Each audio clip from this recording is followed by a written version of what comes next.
एक गांव में चकमा नाम का एक गरीब किसान हुआ करता था। वो अपने पास मौजूद एक भैंसा की मदद से अपना खेत जोतता था। उसके खेत के बगल में ही जमींदार राजा सिंह का खेत भी था।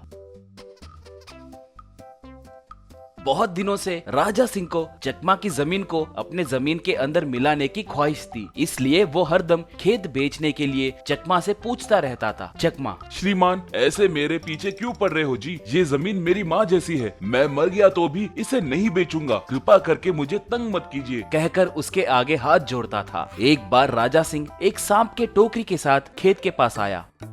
चकमा खेत जोत रहा था। राजा सिंह सांप को चकमा के खेत में छोड़ दिया। वो सांप तेजी से रेंगते हुए चकमा के खेत के अंदर गया।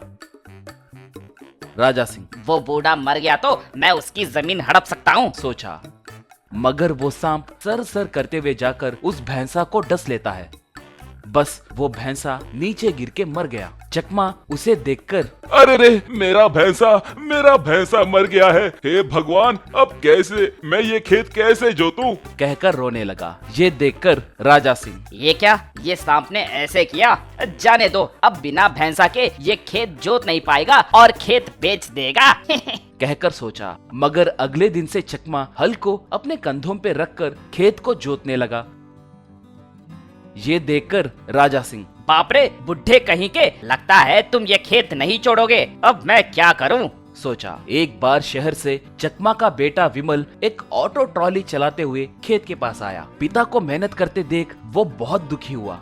वहाँ मौजूद राजा सिंह उन्हें देख रहा था। पिताजी, इस उम्र में इतनी मेहनत करने की क्या जरूरत है? मैं शहर में ये ऑटो ट्रॉली चलाते हुए पैसे कमा रहा हूँ ना, मेरे साथ आने के लिए बोले तो आप क्यों नहीं आते? कहा राजा सिंह। हाँ, ऐसे पूछो बेटा, इस उम्र में इतनी मेहनत करने की जरूरत क्या है? खेत मुझे बेचने कहे तो नहीं बेच रहे हैं, कम से कम तुम तो समझाओ बेटा, कहा चकमा तब। बेटा विमल, ये जमीन नहीं रही तो मैं जिंदा नहीं रहूंगा। यहाँ की बातें तुम्हें नहीं पता। ये राजा सिंह इस खेत को हड़पने के लिए देख रहा है। मुझे शक है कि इस खेत में सांप को इसी ने छोड़ा है, इसके वजह से ही हमारा भैंसा मर गया है, कहा राजा सिंह तब। ए बुढ़ाओ, अब यही लास्ट वार्निंग है। हाँ, मैंने ही उस सांप को छोड़ा है। तुम मरोगे सोचे तो वो भैंस मर गया।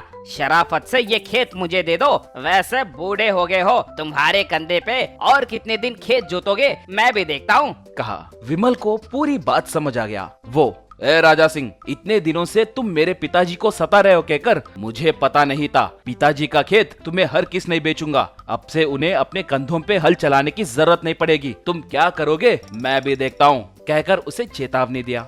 बाद में विमल अपने ऑटो ट्रॉली को खेत जोतने के काम आए जैसे बदल दिया।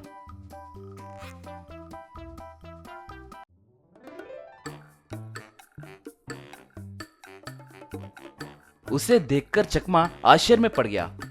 वो लोग उसे चलाते हुए गांव में जाने लगे तो लोग आश्चर्य होकर वो ऑटो ट्रॉली खेत के पास आकर रुकी।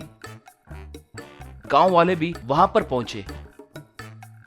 वो सब आश्चर्य होकर उन्हें देखने लगे। चकमा और विमल मिलकर उस ऑटो ट्रॉली की मदद से खेत जोतने लगे। ये देखकर लोग खुशी से तालियां मारने लगे। ये सब देखकर राजा सिंह दंग हो गया।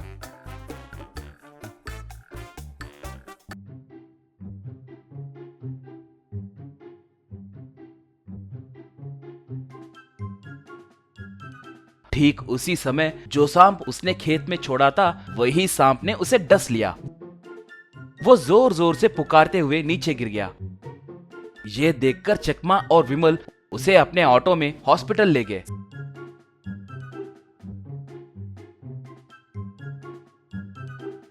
सही समय पे इलाज करवाने के वजह से उसकी जान बची। राजा सिंह को अपनी गलती का एहसास हुआ और वो उन दोनों से माफी मांगकर उन्हें नमस्कार किया।